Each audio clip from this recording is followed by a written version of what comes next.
1898 में मैरी और पियर क्यूरी ने रेडियम की खोज की। उन्होंने दावा किया कि रेडियम में ठीक करने वाले गुण हैं। इसे टूथपेस्ट, दवा, पानी और भोजन में डाला गया। चमकदार, प्रकाशमान हरा इसका उपयोग सौंदर्य उत्पादों और आभूषणों में भी किया गया।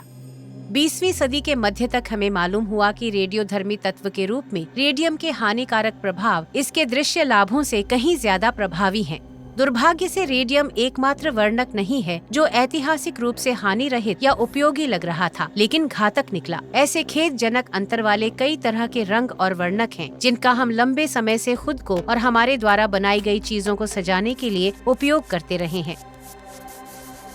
सफेद, हरा और नारंगी। हमारी कहानी सफेद से शुरू हुई। 4वीं शताब्दी ईसा पूर्व में प्राचीन यूनानियों ने सफेद वर्णक को बनाने के लिए सीसा को उपचारित किया।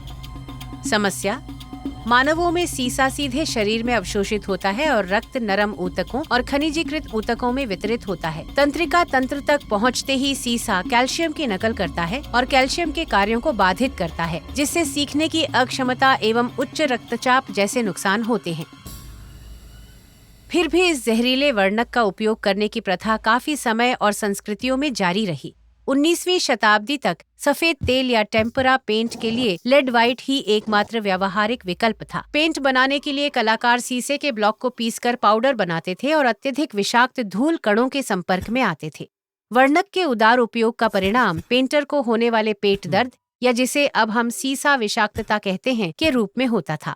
सीसा के साथ काम करने वाले कलाकारों ने पक्षाघात, अवसाद, खांसी, बढ़े हुए रेटिना और यहाँ तक कि अंधेपन की शिकायत की। लेकिन लेड व्हाइट का घनत्व, अस्पष्टता और चमकदार टोन वर्मीर जैसे कलाकारों और बाद में प्रभाववादियों के लिए अप्रतिरोध्य थे। इसकी चमक की बराबरी नहीं की जा सकती थी और 1970 के दशक में प्रतिबंधन तक वर्णक का व्यापक उपयोग होता रहा। चाहे सुनने में जितना बुरा लगे, सफेद का खतरनाक प्रभाव एक दूसरे रंग, अधिक व्यापक रूप से फैले वर्णक हरे से हल्का है। स्कील्स ग्रीन और पेरिस ग्रीन, 2 सिंथेटिक हरे रंगों को पहली बार 18वीं शताब्दी में प्रस्तुत किया गया था। वे प्राकृतिक वर्णक से बने अपेक्षाकृत फीके रंग की तुलना में कहीं अधिक जीवंत और आकर्षक थे। इसलिए वे जल्दी से पेंट के साथ साथ वस्त्र, वॉलपेपर, साबुन, केक की सजावट, खिलौने, कैंडी और कपड़ों के लिए लोकप्रिय विकल्प बन गए।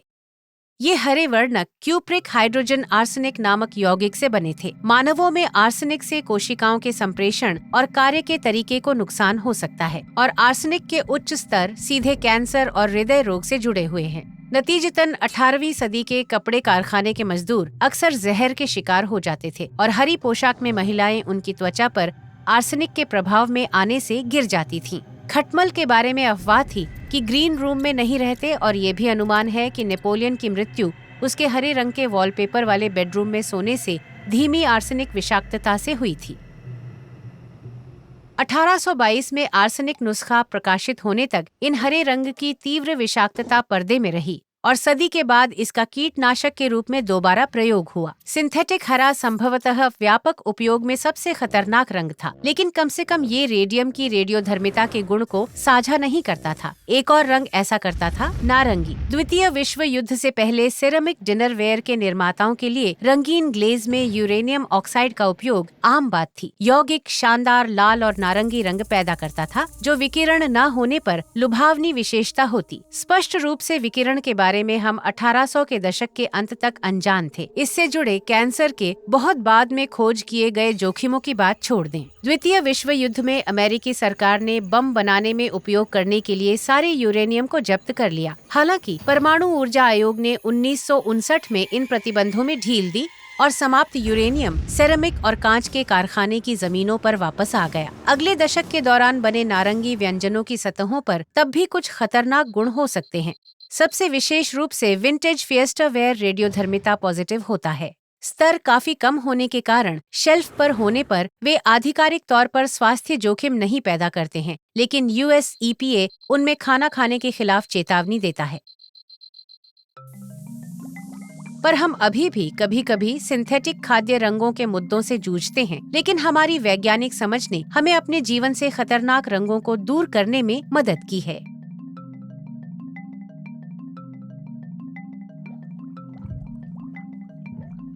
यदि आप दुनिया के छिपे हुए इतिहास अंतरिक्ष के रहस्यों, शरीर के अजीबोगरीब सवाल जो आप जोर से नहीं पूछना चाहते हैं, दिमाग को झकझोर देने वाली पहेलियाँ और बहुत कुछ अधिक के बारे में अधिक जानना चाहते हैं, तो हमारे चैनल को सब्सक्राइब करना न भूलें। जुड़े रहें और जिज्ञासु बने रहें।